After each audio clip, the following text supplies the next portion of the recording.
भारत में गरीबी रेखा के नीचे जाने वाले लोग का संख्या 0 होगा।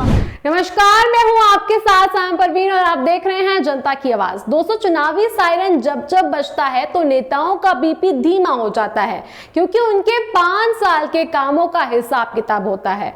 दोस्तों, देश में चुनाव होते रहने चाहिए, इससे जनता संतुष्ट रहती है और नेता जनता के झुकाव की ओर रहते हैं, क्योंकि कुर्सी पाने के बाद नेताओं के तेवर बदल जाते हैं, इसलिए चुनाव होते रहने चाहिए। दोस्तों, चुनाव होने से पहले कुछ हद तक महंगाई कम होती है।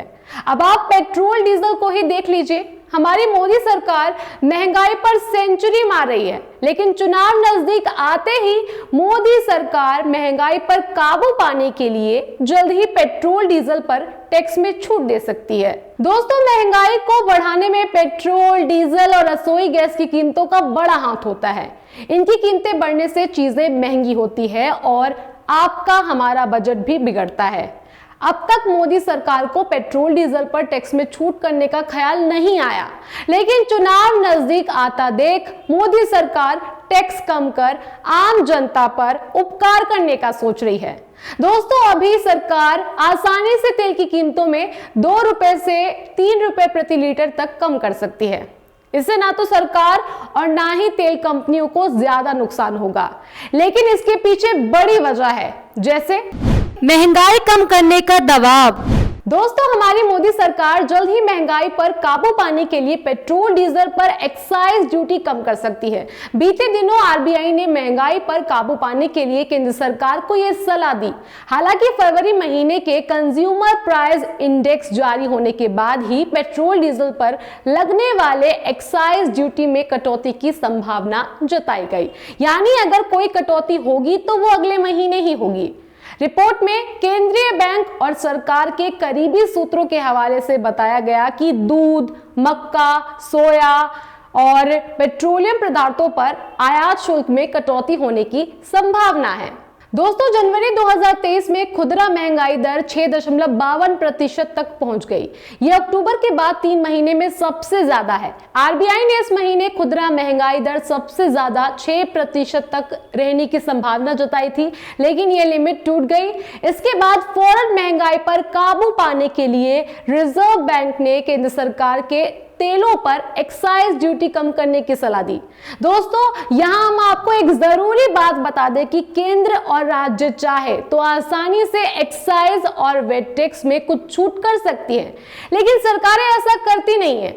जनता का खून चूसती रहती है और चुनाव पास आते ही टैक्स में छूट की घोषणाएं कर देती है। रूस से सस्ता तेल खरीद रही कंपनियां। दोस्तों, दिसंबर 2022 में भारतीय तेल कंपनियों ने सबसे ज्यादा क्रूड ऑयल रूस से खरीदा। इससे पहले अक्टूबर और नवंबर में भी रूस से ही सबसे ज्यादा तेल भारत में आया था। दिसंबर में भारत ने हर दिन औसतन 11,90,000 बैरल क्रूड ऑयल रूस से खरीदा। इससे 1 साल पहले दिसंबर 2021 में भारत प्रतिदिन 36,255 बैरल तेल ही रूस से खरीदता था, यानी 1 साल में रूस से तेल की खरीद करीब 32 गुना बढ़ गई। तेल घाटा पूरा हो गया। दोस्तों, अभी तेल कंपनियां प्रति लीटर पेट्रोल पर 10 रुपए का मुनाफा कमा रही है, वहीं डीजल की बिक्री पर कंपनियों को 6.5 रुपए प्रति लीटर का नुकसान हो रहा है। हालांकि इस दौरान कच्चे तेल की कीमतों में काफी कमी आई है।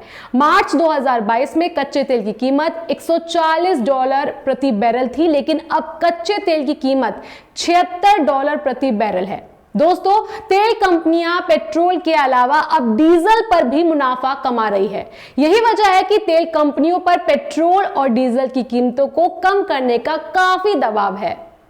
10 राज्यों में विधानसभा चुनाव। दोस्तों, ये साल चुनावी है। साल 2023 में 10 राज्यों और केंद्र शासित प्रदेशों में चुनाव होने हैं।